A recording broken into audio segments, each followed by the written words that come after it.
Okay, so today we're going to look at Bernoulli Trials.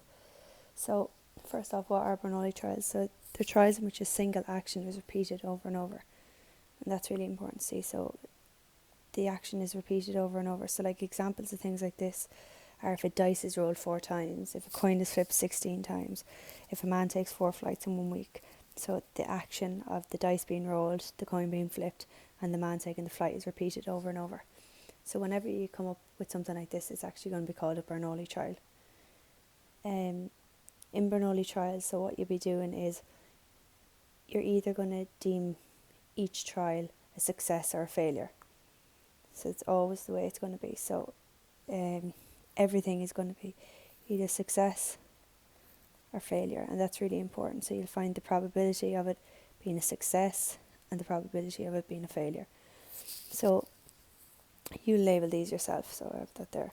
So the trials are independent of each other, so the outcome of one trial does not affect the outcome of the other, and you'll see that as we go on here. So we'll just look at this question here. So in a game, a dice is rolled. To win, a player must roll a 3.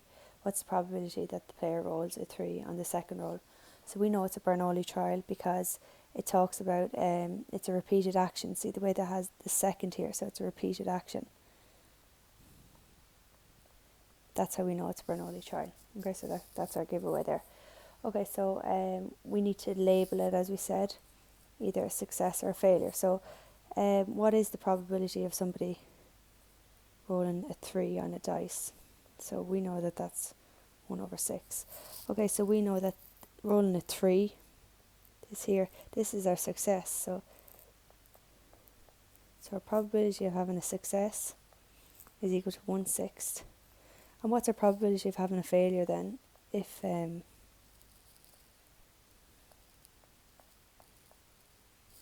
success is 1/6, so the probability of having a failure is going to be 5/6.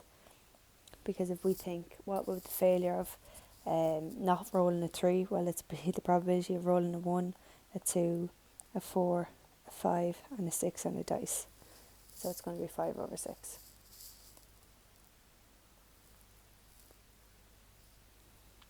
So now looking back at the question, so it's asked us, what is the probability that the player rolls a dice on the second roll? So we've labelled our things, our probabilities, our trials are success and failure. So on the first roll, he failed because he didn't roll a 3. So we're going to have failure first, because that's our first thing. And on the second roll, he succeeded. So we'll just stick this as probability of failure. And you always multiply in Bernoulli trials, that's really important. So I'll just write that up here. Okay. It's and, so probability of failing and the probability, and the second one he succeeded because he rolled a 3. So what is the probability of failure? We said that's 5 over 6. What is the probability of succeeding? We said that's 1 over 6, so that's getting the 3.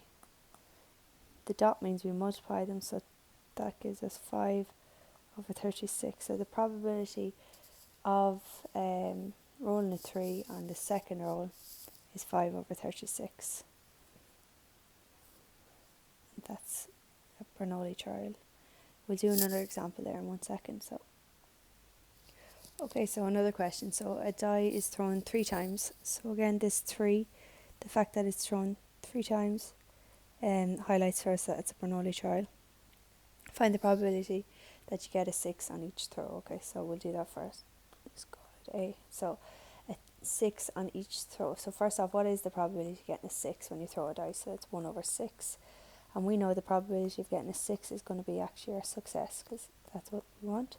So a success is 1 over 6. So therefore, what is the probability of a failure? So you always have to highlight what your label, what's your success and what's your failure. So probability of success is 1 over 6. So probability of failure is going to be 5 over 6. Because a failure would be throwing anything other than a 6, which would be the numbers 1, 2, 3, 4 and 5. So what's the probability that it's a 6 on each throw? So we know the first throw is going to be a success because we've thrown a 6. Multiply by the second throw was also a success because we would have thrown a 6. And then the third one is a success because we also would have thrown a 6 again. So we know that success is 1 over 6. So it's 1 over 6 by 1 over 6 by 1 over 6. As we know, the dot means multiply. And in Bernoulli trials, it's always multiplying. So 1 over 6 by 1 over 6 by 1 over 6 will give us 1 over 216. So that's the probability of getting a 6 on each throw. Looking at part B, so it says you fail to get a 6 on the first 2 throws, but you get a 6 on the third throw. So we know it's going to be, we'll just write it really quickly first. Fail on the first, fail on the second, success on the third.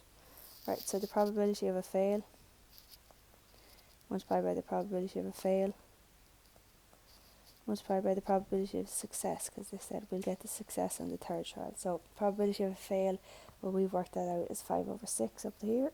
5 over 6 multiplied by fail, 5 over 6 multiplied by success, which we said was 1 over 6. So again, we multiply that out, so it's going to be 25 this time over 216. Perfect. So then for part C, so it says you throw a 1 or a 2 only on the third throw. So this is now stepping away from throwing a 6. So what's the probability of us throwing a 1 or a 2?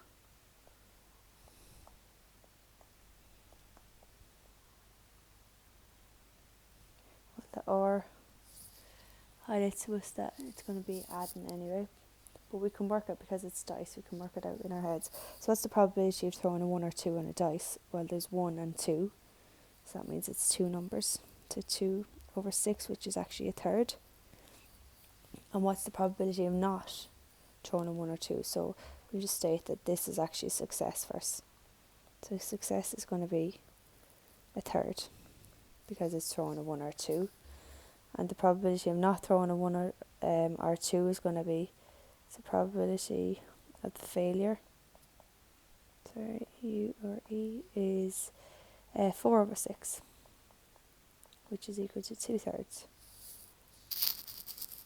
Right, so we'll just look back at the question. So it says you throw a 1 or 2 only on the third throw. So if we just write in shorthand first, that means in the first throw we failed, second throw we failed also, but the third throw we succeeded. So this time our figures are different to the A and B part, because it's actually throwing a 1 or 2 now. So what's the probability of a failure multiplied by the probability of a failure multiplied by the probability of a success? Well, fail we know was 2 over 3 by 2 over 3 by success, which is 1 over 3. So we've multiplied that, we'll get 4 over 27. And that's the probability of rolling a 1 or 2 on the third throw. And that's Bernoulli Trials. So if you want to just look at example 2 on page 391 in your book as well, and just ensure you understand that. But they are